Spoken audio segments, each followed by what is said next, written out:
একটা cricket match চলাকালীন এমন বহু ঘটনাই ঘটে যা সবসময় সকলের সামনে আসে না, কিন্তু সোশ্যাল মিডিয়ার দৌলতে ম্যাচের পর ম্যাচ সেই ব্যাপারে সকলেই জানতে পারেন।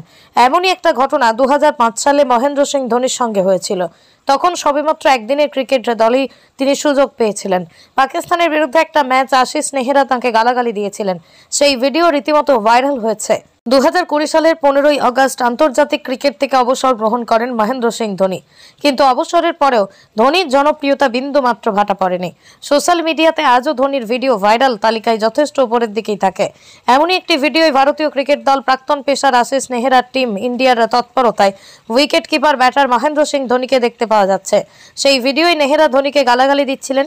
সেই কথাগুলো স্টাম্প মাইকে রেকর্ড হয়ে যায়। কি হয়েছিল ঘটনাটি, আসুন সেটাই জেনে নেওয়া যাক। সালটা ছিল 2005। ভারতের মাটিতে 6 ম্যাচের ওয়ানডে সিরিজ খেলতে এসেছিল পাকিস্তান ক্রিকেট দল।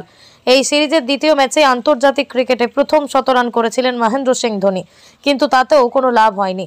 সুতরাং চতুর্থ ম্যাচেই তিনি এমন একটি ভুল করে বসেন যে কারণেই আশিস নেহরা তাকে গালাগালি হজম করতে হয়েছিল। সেই ঘটনার কথার জন্য অনুতপ্ত টিম ইন্ডিয়ার ওই প্রাক্তন পেসার। 2017 সালে আন্তর্জাতিক ক্রিকেট থেকে অবসর গ্রহণ করেন আশিস নেহরা। তারপরে একটি ইন্টারভিউয়ে তিনি বলেছিলেন, ঘটনাটির কথা আমার খুব ভালো করেই মনে আছে। বিশাখাপত্তনমে আয়োজিত দ্বিতীয় ম্যাচে পাকিস্তানের বিরুদ্ধে মহেন্দ্র সিং এর ধোনি ধামাকাদার একটি শতরান হাঁকিয়েছিলেন।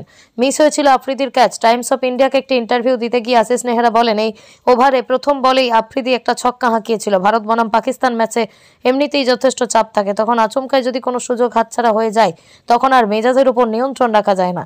যদিও ম্যাচের পর ওই ব্যাপারে আমাদের মধ্যে আরও কোনো কথা হয়নি।